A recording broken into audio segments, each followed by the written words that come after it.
Assalamualaikum warahmatullahi wabarakatuh.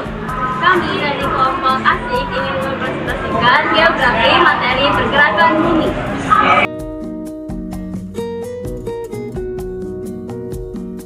Materi tentang tektonisme. Tektonisme ini adalah proses yang berkaitan dengan pergerakan dan deformasi lapisan bumi akibat gaya dari dalam bumi atau endogen. Tektonisme ini terbagi menjadi dua, yaitu pertama epirogenesis dan orogenesis. Yang pertama, epirogenesis atau gerak epirogenetik adalah gerakan vertikal, yaitu naik atau turunnya dalam skala luas dan lambat. Contohnya seperti naiknya daratan setelah pencairan es, atau turunnya daratan akibat beban sedimen. Lalu yang kedua ada orogenesis, yaitu gerak orogenetik. Gerakan ini lebih cepat dan dalam skala lebih kecil dibandingkan epirogenesis, yang menyebabkan lipatan atau folding dan patahan atau faulting membentuk pegunungan. Contoh dari orogenesis ini adalah pegunungan Himalaya yang terbentuk akibat tumbukan lempeng India dan Eurasia. Nah, tektonisme ini erat kaitannya dengan teori lempeng tektonik yang menjelaskan bahwa kerak bumi terdiri atas lempeng-lempeng yang terus bergerak, menyebabkan gempa bumi, pembentukan gunung, dan juga aktivitas vulkanik. Selanjutnya adalah vulkanisme. Vulkanisme adalah proses yang berkaitan dengan keluarnya magma, gas, dan material lainnya dari dalam bumi ke permukaan melalui retakan atau gunung berapi.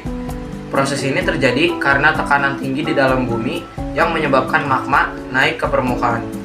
Sering dikaitkan dengan pembentukan gunung berapi dan dapat menimbulkan berbagai fenomena alam seperti letusan, gempa vulkanik, dan pembentukan pulau baru. Vulkanisme dapat terbagi menjadi dua jenis utama.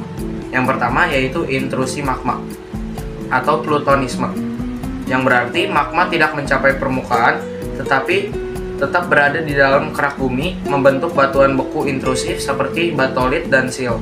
Dan yang kedua, erupsi vulkanik, yang berarti magma mencapai permukaan bumi dan keluar sebagai lava, gas vulkanik, atau material piroklastik seperti abu dan bom vulkanik. Seisme. Seisme adalah getaran atau guncangan yang terjadi di permukaan bumi akibat pelepasan energi dari dalam bumi secara tiba-tiba. Peristiwa ini lebih dikenal sebagai gempa bumi dan bisa disebabkan oleh berbagai faktor seperti pergerakan lempeng tektonik, aktivitas vulkanik, atau runtuhan tanah di dalam bumi.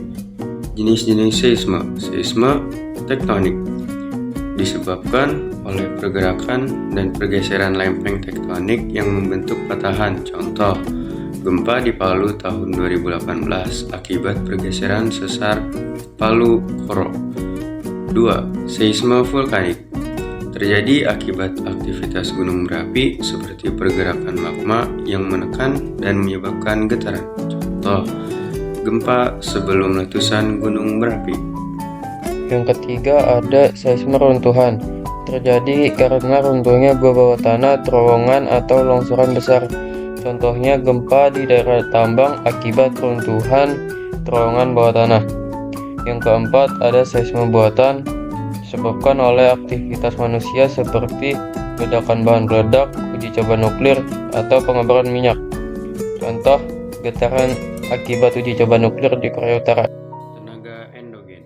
Tenaga endogen berasal dari dalam bumi dan bersifat membangun. Tenaga ini terjadi akibat aktivitas panas dalam bumi, seperti pergerakan magma dan tektonik lempeng. Contoh, tektonisme, gerakan lempeng yang menyebabkan gempa bumi dan pembentukan gunung. Vulkanisme, aktivitas gunung berapi yang mengeluarkan magma, gas, dan material lain. Seisme atau gempa bumi, getaran akibat pergerakan lempeng tektonik atau aktivitas vulkanik. Nah, selanjutnya ada tenaga eksogen. Tenaga eksogen ini berasal dari luar teman-teman, yang bersifat untuk merusak dan menghancurkan bentuk permukaan bumi. Untuk sumbernya bisa dari air, angin, cuaca, dan organisme. Dan untuk contoh dari tenaga eksogen sendiri ada 4, yaitu pelapukan. Pelapukan adalah proses penghancuran batuan oleh cuaca, air, atau organisme. Dan untuk yang kedua ada erosi, di mana terjadi pengikisan permukaan tanah oleh angin, air, dan gletser. Dan yang ketiga ada sedimentasi, di mana terjadi pengendapan material yang terbawa oleh air, angin, atau es. Dan yang terakhir yang tidak kalah penting nih, yaitu massa wasting, di mana terjadi pergerakan tanah atau batuan karena gravitasi. Untuk salah satu contohnya yaitu longsor. Selanjutnya ada pembentukan dan juga persebaran tanah. Yang pertama ada pembentukan tanah. Tanah terbentuk melalui proses pedogenesis yang melibatkan pelapukan, fisik, kimia, dan juga biologis. Lalu erosi, dekomposisi, serta pengaruh iklim dan organisme. Selanjutnya ada lapisan-lapisan tanah yang dimana lapisan A, topsoil, yang kaya akan bahan organik dan juga sebagai tempat tumbuh tanaman. Selanjutnya lapisan B, subsoil, mengandung lebih banyak mineral tetapi kurang subur. Yang ketiga lapisan C atau bahan induk, batuan lapuk yang menjadi dasar tanah. Yang terakhir lapisan R, batuan induk, batuan asli yang belum lapuk. Selanjutnya ada pembentukan dan persebaran tanah.